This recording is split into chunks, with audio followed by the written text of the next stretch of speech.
Hi mga palangga! Finally, I got my Cbank debit card. And yes, I am now moving to Cbank as my regular savings account na pag-iipunan ng mga monthly bills payments ko at gagamitin ko din yung mga features ng Cbank. So in this video, I'll share to you mga palangga kung ano nga ba yung reason kung bakit ko consider yung Cbank.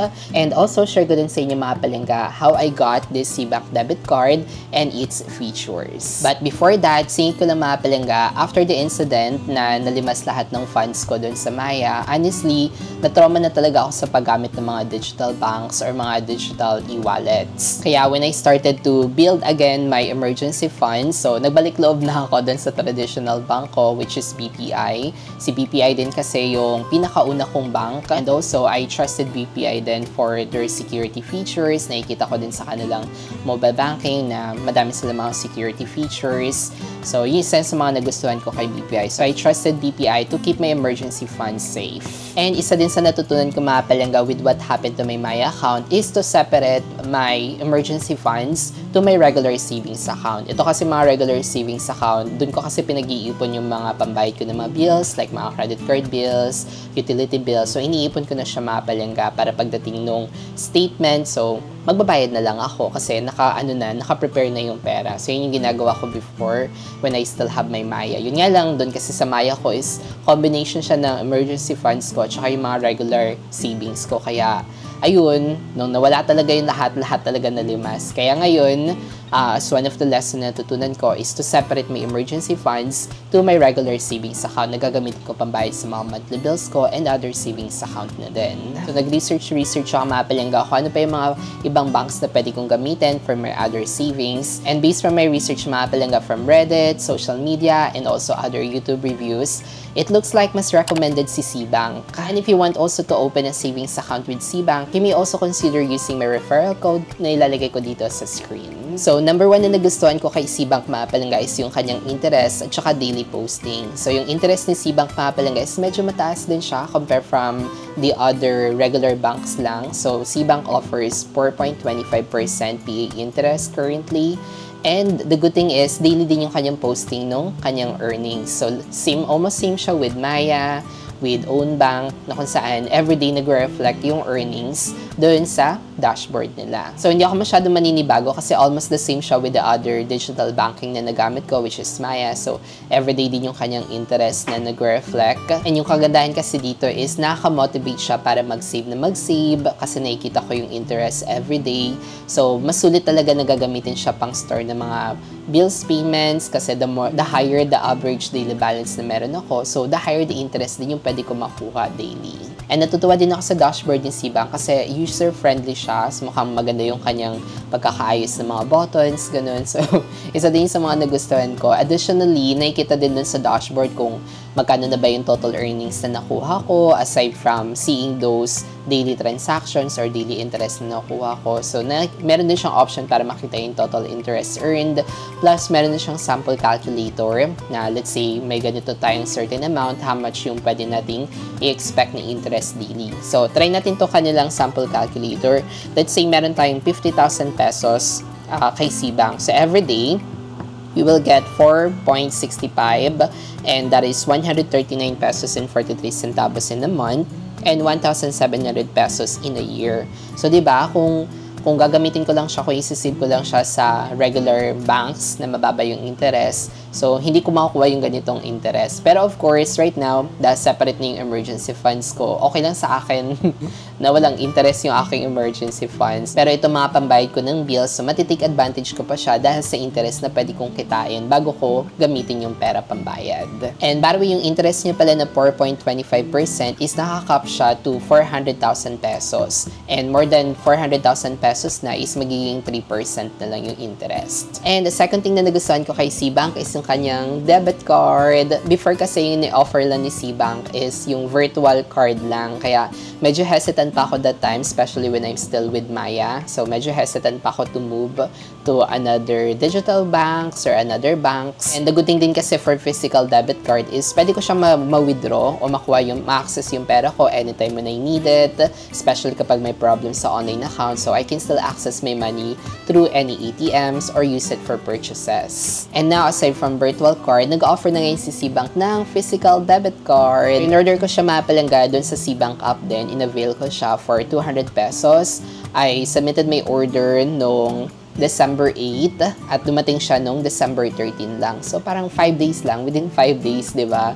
Dumating at na-deliver na agad sa akin itong Cbank debit card ko. At isa pa sa nagustuhan ko mga palangga is yung features nitong physical debit card. Ito yung kanyang debit card mga palangga. Ayan, sa harap may nakalagay na Cbank, malaking Cbank. Ayan, gusto ko yung color niya, orange na orange. And then sa likod, ayan. May napapansin ba kayo na something kakaiba? Ayan yung likod niya. At ito naman yung kanyang harap.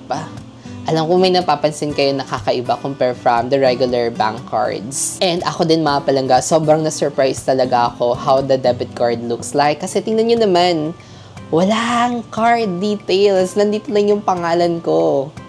Diba? Wala siyang card details. Wala dito yung card number, wala dito yung CVV or expiration date. Yung name ko lang yun nag-a-appear dun sa aking physical card. So, I was like, wow, naisip nila ito na wag lagyan ng card details yung kanilang physical card, which is additional security siya for me. And honestly, this is my first time na maka-encounter ng card, the physical debit card, na walang card information, hindi visible yung card info. Kasi compare from my debit cards and also my credit cards, lahat talaga nag-reflect yung card details, so yung card numbers, expiration date, and CVV, plus also yung name. Pero ito, look at this mga palangga, yung name ko lang talaga yung nagre-reflect. Tapos sa harap, ayan, Cbank. So for me, sobrang safe siya mga palangga kasi kahit picturean man to ng iba, it's okay for me kasi wala sila makikitang card details. So diba yung card details yung mga palangga, yung card numbers and information is visible lang siya doon sa dashboard ng Cbank app.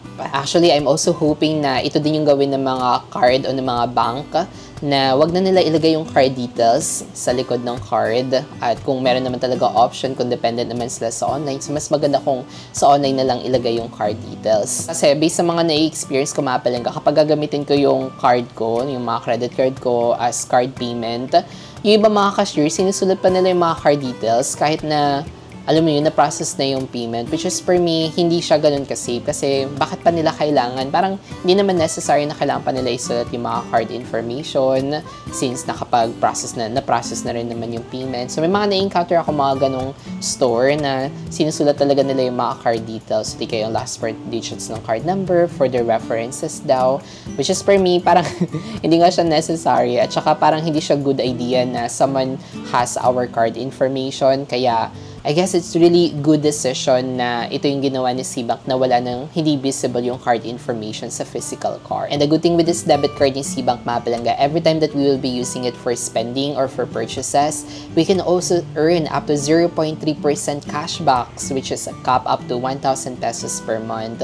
O diba? So kung in case wala tayong mga credit card and if you want us na maging rewarding yung mga spending natin o yung mga purchases natin, so Cbank debit card is really a good option. And last na sobrang nagustuhan ko dito sa debit card mga palangga is 0% foreign exchange rate. Kasi every time na nagpa-process ako ng mga payment, especially for other currency like US dollars, kapag gagamitin ko yung regular debit cards ko or mga credit cards ko, so meron siyang additional fee for foreign exchange rate.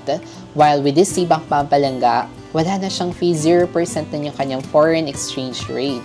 And now, since I have this Cbank debit card mga palangga, magagamit ko na siya for spending with other currency, especially sa Agoda. Kapag nagta-travel kasi ako, I really use Agoda talaga sa pag-book ng mga accommodations.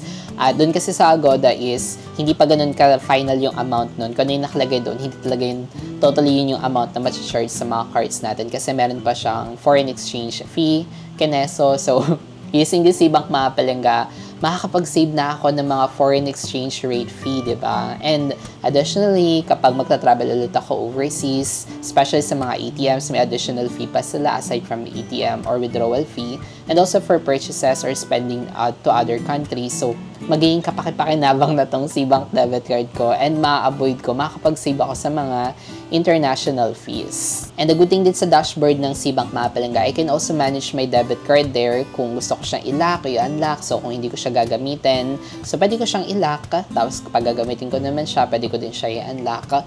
Just to be safe for additional security naman siya para ma-prevent yung mga unwanted transactions. So, ayun, nakakatuwa lang kasi sobrang convenient lang din when it comes for managing my debit card with Cbank. At ang pangatlo na gustuhan ko kay Cbank is security features. Honestly, despite dun sa nangyari dun sa Maya account ko, so ito na talaga yung hinahanap ko sa isang digital bank o di kaya sa kahit anong regular bank. Kasi nag-invest talaga sila sa security features para feel ko talaga na safe yung aking pera dun sa platform na iyon. Based from my research, lagi nandun si Cbank when it comes for recommended digital bank na maganda yung security features. And honestly, Cbank is not just a digital bank. It works like a digital bank, but it is actually a rural bank.